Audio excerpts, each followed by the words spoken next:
Madam President, the American people understand the importance of energy. It keeps the lights on, puts food on the table. And living in Louisiana, you happen to know the person who works at the liquefied natural gas plant or at the oil rig who produced the energy. He's your neighbor.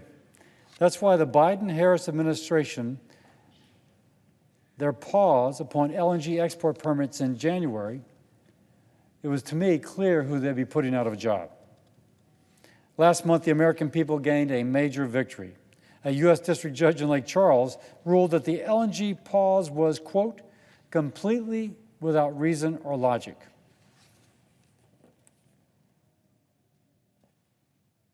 The court ruling reinstated sanity at a time when the Biden-Harris administration adopted the most absurd arguments to please radical environmental donors. The fact of the matter is the Biden-Harris pause was a clear attempt to undermine USG liquefied natural gas production and export by putting the kibosh on these new exports and depriving allies of freedom fuel. Both President Biden and Vice President Harris have not been shy about their desire to kill American energy production. Vice President Harris has called for a total ban on fracking, adopting the leave-it-in-the-ground mentality of the far left, even going so far as to blow up the filibuster to pass the Green New Deal.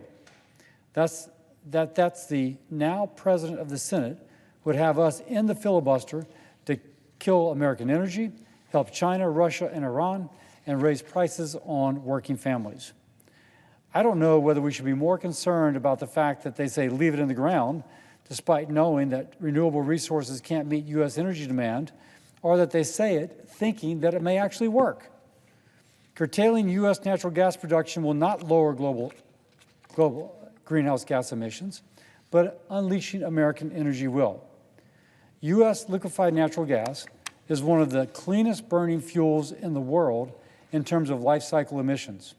In fact, natural gas is principally responsible for U.S. emissions being lower today than they were in 1988, despite a much larger economy and population. And just because we limit the supply of natural gas, the demand does not go away. The demand instead will turn to other sources of energy. We saw this in Europe after the invasion of Ukraine. European countries refused to buy Russian natural gas, and I applaud that decision. But with the Biden-Harris LNG export pause, the world must turn to dirtier alternatives like oil or coal, purchased from dictators or despots in Russia and Iran.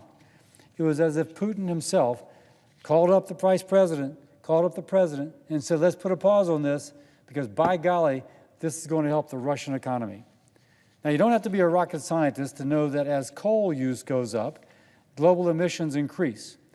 The administration's thinly veiled plan to reduce global emissions actually backfires. It backfires because if other countries don't get our natural gas, they burn their coal, global emissions increase. The administration's war on American energy didn't just affect our allies, it also wages a war on American workers. 2/3 of U.S. liquefied natural gas is exported from Louisiana, providing thousands of Louisianians with good-paying jobs. The Biden-Harris freeze impacted 18 LNG export facilities, 12 of which were going to be built in my state. Now, to be built is the key phrase here, because it didn't just affect energy jobs, it affected construction jobs as well. Because the Biden-Harris administration wants to appease the rich climate lobby, the future and financial security of construction workers in Louisiana and across the country is thrown into limbo. Now, even though we have this court ruling, we're not out of the woods. The federal court's ruling brought common sense back, but the Department of Energy can still slow walk permits. And this is something Congress must watch closely.